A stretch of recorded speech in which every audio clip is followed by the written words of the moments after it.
Un petit mot au pasteur, respectez-nous, nous sommes plus âgés que vous. Parce qu'un vrai apôtre ne combat pas les prophètes. Quand on doit dépendre que de vous, prophètes, vous avez échoué. Parce que vous n'avez pas compris que la dispensation a évolué. À vrai dire, qui est un prophète? Un prophète n'est pas un médecin. Un prophète est un professeur de médecine. En fait, un prophète n'a pas le ministère d'abord de commencer à dire j'ai vu, j'ai vu, j'ai vu. C'est bien, mais c'est pour les enfants.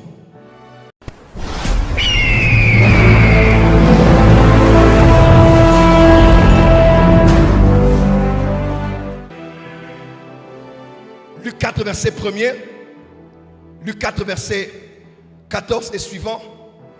Rempli de l'esprit, il fut conduit par l'esprit dans le désert.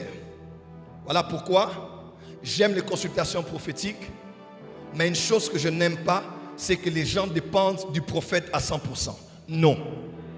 C'est de la manipulation, c'est de l'exagération et c'est du fainéantisme. Le mouvement panafricain de nos jours a permis à plusieurs voix de se faire entendre, notamment une voix que j'apprécie beaucoup d'une Sénégalaise qu'on appelle Fatou Diome. Fatou Diome, une femme très brillante, a dit sur les plateaux, je crois, de TV5, elle a dit, en parlant d'indépendance, elle a dit aux Occidentaux, elle a dit, je paraphrase, elle dit, l'aide n'est aide que lorsqu'on rend indépendant ceux que nous sommes, qui nous sommes en train d'aider. En d'autres termes, on ne peut pas parler d'aide si on continue à pousser ces gens de revenir vers nous pour qu'on les aide.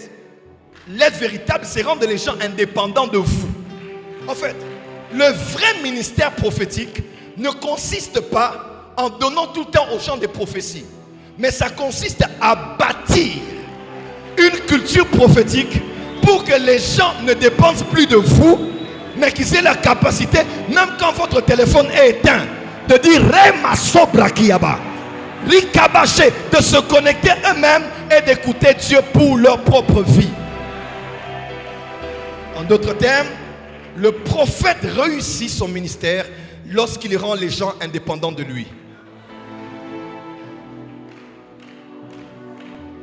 Lorsque les gens doivent graviter autour de vous pour manger, boire, s'habiller, aller à Kasumbalesa ou à Kolosi, aller investir à Likasi ou bien à Kambov.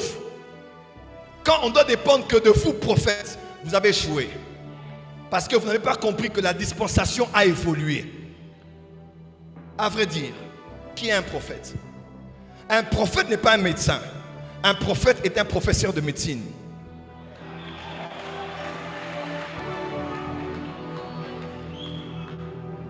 Un prophète n'est pas un médecin. Un prophète est un professeur de médecine. Un médecin vous soigne. Mal à la tête, mal au ventre, mal au dos. Il n'est là que pour résoudre les problèmes ponctuels que vous avez de manière instantanée ou de manière curative. Quelqu'un me suit? Mais un professeur de médecine, il rassemble des gens, il ne les aide pas à être guéris, mais il les aide à guérir les autres. Dans l'ancienne alliance, les prophètes majeurs commençaient à avoir des écoles de médecine. C'est ce qu'on appelait les écoles des prophètes. Ils ne passaient pas leur temps à prophétiser sur leurs fils. Mais eux, ils activaient le prophétique dans chacun pour qu'eux puissent aider les autres. Qui est un prophète? Un prophète n'a pas le ministère d'abord de commencer à dire j'ai vu, j'ai vu, j'ai vu. C'est bien, mais c'est pour les enfants. En tout cas, prophétiser, j'ai prophétisé presque toutes les sortes de prophéties qu'on prophétise. Les adresses, celles qu'il y a dans le sac, dans les téléphones, le présent, le passé, le futur. Donc la prophétie n'a pas de secret pour moi. Humblement, j'ai encore beaucoup à apprendre parce que c'est un univers. Mais le peu qu'on connaît, je connais quand même. Mais j'aimerais vous dire, si ce n'est que ça le prophétique, on a raté. Certains m'ont dit, je suis allé au culte du prophète Joël. Ce qu'il fait là-bas, qu'il le fasse ici. Tu peux être déçu. Je vais le faire. Mais je ne veux pas que tu te concentres sur ça. Je vais t'aider quand je ne serai pas là.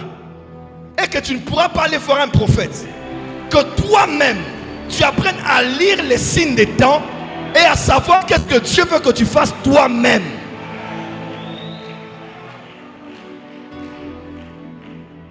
Le vrai prophète travaille pour l'indépendance, pour la séparation du peuple de sa personne.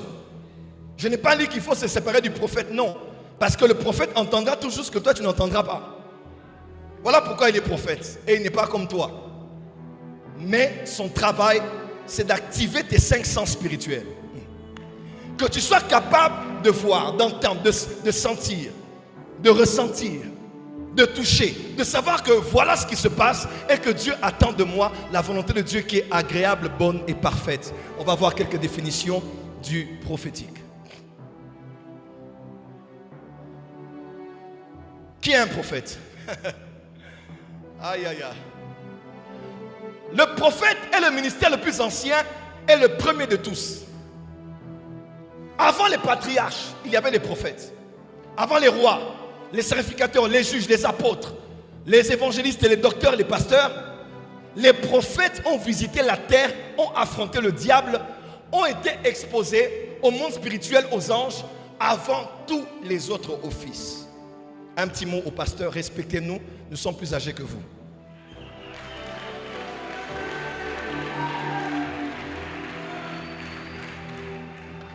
Un petit mot aux apôtres, respectez-nous, nous sommes plus âgés que vous.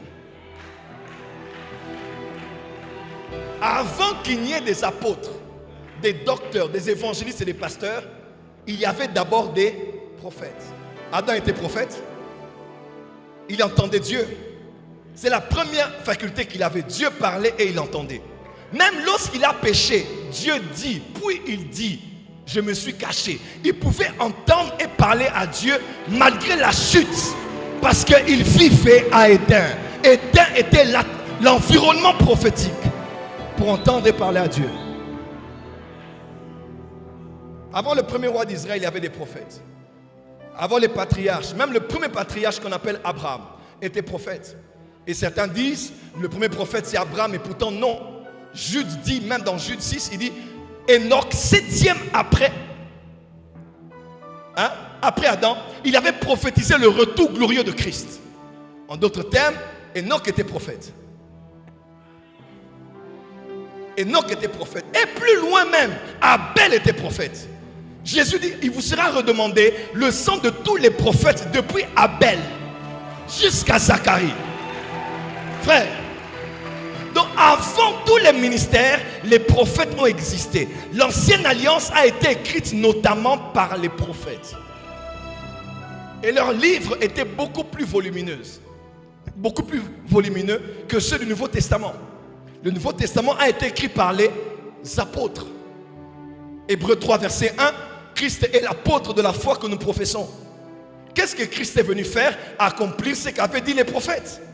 Parce qu'un vrai apôtre ne combat pas les prophètes. Les apôtres sont venus non pas pour casser ce que les prophètes avaient dit, mais ils sont venus pour structurer, établir et accomplir ce que les prophètes avaient annoncé. Un vrai apôtre complète le travail du prophète. Il prend l'inspirationnel, il le met dans le structurel. Dieu dit, c'est le temps de répandre les évangélisations porte à porte. L'apôtre maintenant, ayant la sagesse de bâtir, il va faire asseoir les gagneurs d'âme. Il va faire asseoir l'église. Il va dire non. Il faut qu'on appelle un évangéliste qui a l'onction évangélique, qui vienne par exemple donner un séminaire sur la mission et nous expliquer comment gagner les âmes en porte à porte. Si vous rencontrez des musulmans, des athées ou des personnes méchantes, comment faire? Donc le prophète a donné l'inspirationnel, mais l'apôtre a bâti une structure pour que ce que a dit le prophète s'accomplisse.